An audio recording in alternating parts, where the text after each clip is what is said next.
Sire, Madame Altesse Royale, Mesdames, Messieurs, en recevant la distinction dont votre libre académie a bien voulu m'honorer, ma gratitude était d'autant plus profonde que je mesurais à quel point cette récompense dépassait mes mérites personnels.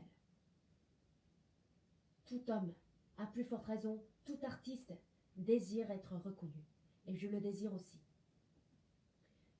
Mais il n'a pas été possible d'apprendre votre décision sans comparer son retentissement à ce que je suis réellement. Comment un homme presque jeune, riche de ses seuls doutes et d'une œuvre encore en chantier, habitué à vivre dans la solitude du travail ou dans les retraites de l'amitié, n'aurait-il pas appris avec une sorte de panique un arrêt qui le portait d'un coup, seul et réduit à lui-même, au centre d'une lumière crue? De quel cœur aussi pouvait-il recevoir cet honneur, à l'heure où en Europe, d'autres écrivains parmi les plus grands sont réduits au silence, et dans le temps même où sa terre natale connaît un malheur incessant? J'ai connu ce désarroi et ce trouble intérieur.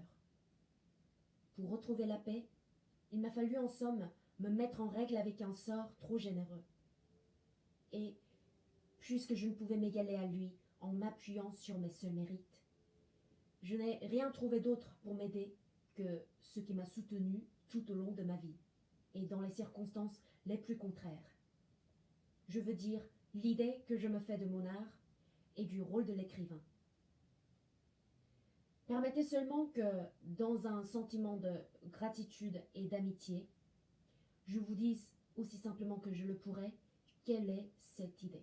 Sire, Madame Altesse Royale, Mesdames, Messieurs, en recevant la distinction dont votre libre académie a bien voulu m'honorer, ma gratitude était d'autant plus profonde que je mesurais à quel point cette récompense dépassait mes mérites personnels. Tout homme et, à plus forte raison, tout artiste désire être reconnu. Je le désire aussi. Mais il ne m'a pas été possible d'apprendre votre décision sans comparer son retentissement à ce que je suis réellement. Comment un homme presque jeune, riche de ses seuls doutes et d'une œuvre encore en chantier, habitué à vivre dans la solitude du travail ou dans les retraites de l'amitié, n'aurait-il pas appris avec une sorte de panique un arrêt qui le portait d'un coup seul et réduit à lui-même au centre d'une lumière crue? De quel cœur aussi pouvait-il recevoir cet honneur à l'heure où en Europe d'autres écrivains, et parmi les plus grands, sont réduits au silence, et dans le temps même où sa terre natale connaît un malheur incessant? J'ai connu ce désarroi et ce trouble intérieur.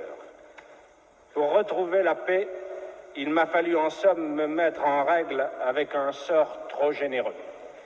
Et puisque je ne pouvais m'égaler à lui en m'appuyant sur mes seuls mérites, je n'ai rien trouvé d'autre pour m'aider que ce qui m'a soutenu tout au long de ma vie et dans les circonstances les plus contraires, je veux dire l'idée que je me fais de mon art et du rôle de l'écrivain. Permettez seulement que dans un sentiment de reconnaissance et d'amitié, je vous dise aussi simplement que je le pourrais, quelle est cette idée.